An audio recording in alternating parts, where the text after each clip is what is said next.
Quem são os vencedores? Acho que você já ouviu muita gente perguntar isso, né?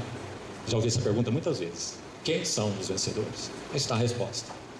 São aqueles que ouvem o que o Espírito tem dito às igrejas. E é claro, respondem, né? Tem respondido aquilo que tem ouvido. Antes de falar um pouquinho sobre o que eu disse aí, quais são as características dos mensageiros, escute isso aqui. A parábola do semeador é registrada 3 vezes nos evangelhos, em Mateus, Marcos e Lucas. E Lucas, em especial, no capítulo 8, se você quiser conferir, Lucas 8:15, ele usa um termo que é só de Lucas, só ele usa, e é muito especial no sentido do que estamos falando, então gostaria de pensá-lo aqui. Primeiro, abra por favor Lucas 8 aí, e localiza a parábola do semeador. E você vai ver que a ênfase nessa parábola, ouça com atenção, é exatamente essa que estamos dando até aqui, é o ouvir, em toda a parábola. Então ele vai dizer, aquela semente que cai à beira do caminho são aqueles que ouvem, certo? Mas então a semente caiu em um solo pisado, e vem o maligno e lhes arrebata do coração. Lucas capítulo 8, parábola do semeador. E então ele vai dizer, aqui caiu entre os espinhos, ou primeiro no solo pedregoso, de novo, são aqueles que ouvem, olhe bem, mas então o solo é raso, muita alegria, que maravilha, que estudo, que palavra, que reunião, né? Expressões que nós ouvimos muito, mas, e graças a Deus isso é assim, né? Mas não basta, porque o falar do Senhor precisa encontrar um solo mais profundo, mas esse solo é pedregoso. Então aquele que ouviu, ele ouviu, mas a semente brotou e tem raiz curta, de curta duração, vai dizer. Ele vindo as aflições, as perseguições por causa da palavra, ele logo se escandaliza, porque sua raiz é pequena. Olha que profunda exortação, mas ele ouviu, não é? Ouviu, até certo ponto, ouviu de certa maneira. Depois ele cita os espinhos também, grande exortação. A palavra é de novo ouvida, ela cai entre os espinhos, ela produz, certo?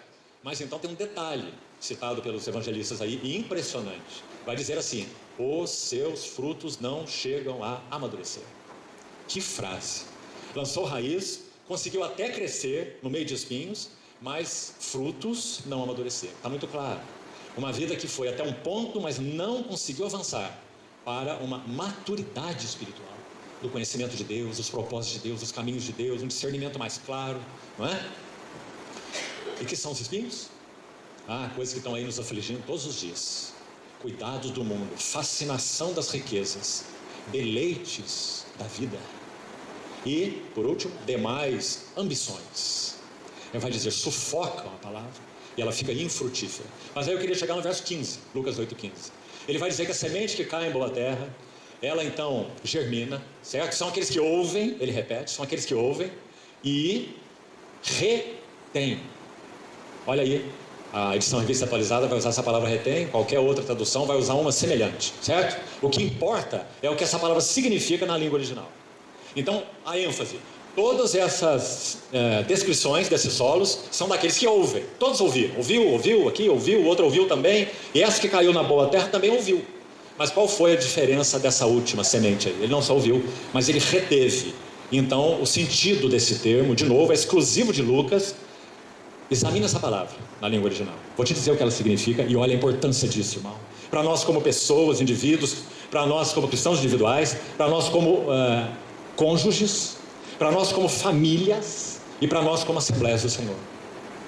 A palavra reter fala da atitude de um piloto de um navio, checando, conferindo constantemente o curso, a velocidade e o progresso da embarcação. Não é maravilhoso? Como nós realmente podemos produzir frutos a 30, 60, 100 por um? Checando na luz de Deus, dia a dia, a cada falar do Senhor, diretamente da unção que nos ensina sobre todas as coisas, na palavra, na comunhão, através de tudo, ouvindo o Senhor e checando o curso da embarcação, a velocidade dela, o progresso dela. Temos feito isso, meus amados irmãos, ou estamos vivendo nossas vidas cristãs no piloto automático? Sabe, lendo esses dias sobre essa embarcação submergível, chamado Titã, acho que todos ouviram, que foi buscar visitar mais uma vez o Titanic, né? Um especialista da Ocean Gate, que é a empresa canadense, construtora desse pequeno submersível que implodiu, e o CEO dessa empresa estava dentro do submarino, né, e também faleceu ali. E então outro alto funcionário dessa mesma empresa, ele disse algo muito interessante numa entrevista dele. Ele disse assim: o Titanic foi tido como inafundável. Você se lembra?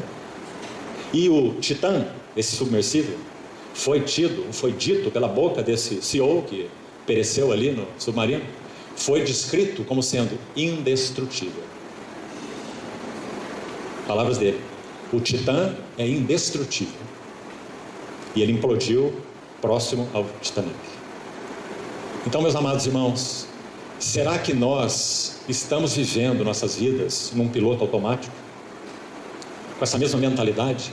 Nós somos do Senhor, e porque somos do Senhor, então o nosso barco também é indestrutível, tudo para nós está garantido. Meus irmãos, não questionemos a questão de pertencermos eternamente ao Senhor. Não é o objetivo do que eu estou dizendo aqui. O objetivo do que estou dizendo aqui é o nosso testemunho até que o Senhor venha. Qual será a qualidade dele no meio de uma geração pervertida e corrupta, no qual resplandeceis como luzeiros no mundo, preservando a palavra da vida? Paulo escreveu assim aos Filipenses, não é? Então esse é o ponto. Então quem tem ouvidos, ouça o que o Espírito diz às igrejas. Em uma condição degradada, e sim, o cristianismo atual está em condição degradada. Quem de nós diria o contrário? Então o que é que o Senhor está buscando nesses dias? Aqueles que têm ouvidos e que ouçam o que o Espírito diz às igrejas. Esses, de novo, são chamados nessas cartas de vencedores. E há promessas dadas especificamente a eles, porque eles passarão por muita coisa por causa do nome do Senhor.